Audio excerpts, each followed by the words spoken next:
looking forward to that sunshine, Eric. Thank you. Well, a brand new self-driving shuttle company is celebrating their first year of service with growth. Yeah, that's right. Joe Moy, CEO at Beep Incorporated, joins us live to talk about what these shuttles are capable of and how the company is moving forward. Good morning, Joe. How are you doing this Saturday morning? Hey, I'm doing great. Good to be with you. Yeah, of course. So, Joe, tell us about these self-driving shuttles. What exactly does this include? Yeah, so these self-driving shuttles are multi-passenger autonomous electric vehicles that are used to provide that first mile, last mile type mobility service in private and public communities. But it's a fully autonomous vehicle that ultimately means it's driving without human intervention.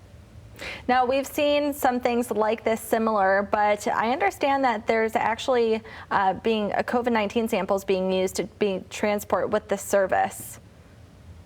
Yeah, that's a really great example of something we're proud of. As COVID hit us in the springtime, one of our clients had reached out and had asked us to repurpose a vehicle to take COVID samples that were being collected in the drive-up collection area at the Mayo Clinic in Jacksonville, Florida, and ultimately deliver those down the road to the facility that was processing those tests. So it's about a 3/4 of a mile route, but interfacing with the traffic on the campus there, and proved to be a real great example of how we could put these vehicles to use for a purpose other than just moving humans.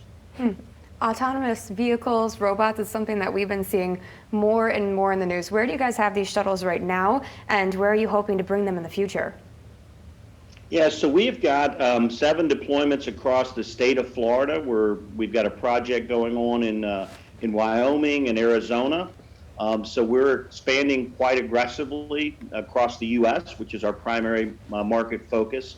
But in the state of Florida, we've got 7 implementations, one of which is in Lake Nona, just outside of Orlando, where they've got 8 of these vehicles deployed across 4 routes that are connecting the various goods and services of that community, to provide people an alternative to personal transportation, or more importantly, provide transportation to those that don't have another alternative.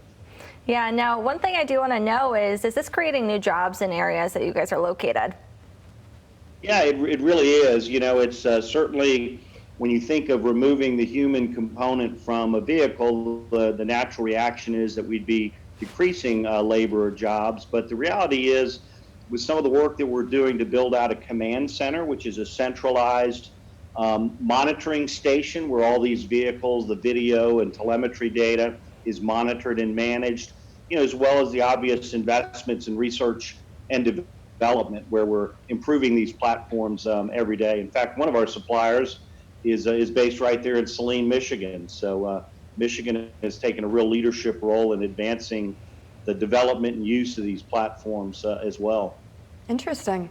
Good facts to know. Joe, before we go, any chance we'll see any of these vehicles in Michigan or Grand Rapids in the next year or so? Yeah, Michigan's got a real important role in the advancement of these technologies. The M-City project there at the University of Michigan has provided a great deal of research in how we improve the use of these types of vehicles. I know Governor Whitmer just announced an AV corridor that's under exploration between Ann Arbor and Detroit. So I would suggest Michigan's certainly going to have a big role in the early deployment of these vehicles soon, and we hope to be a part of that. All right, for sure. Definitely part of the Motor City down in Detroit. So thank you so much. Thank you. All right. Well.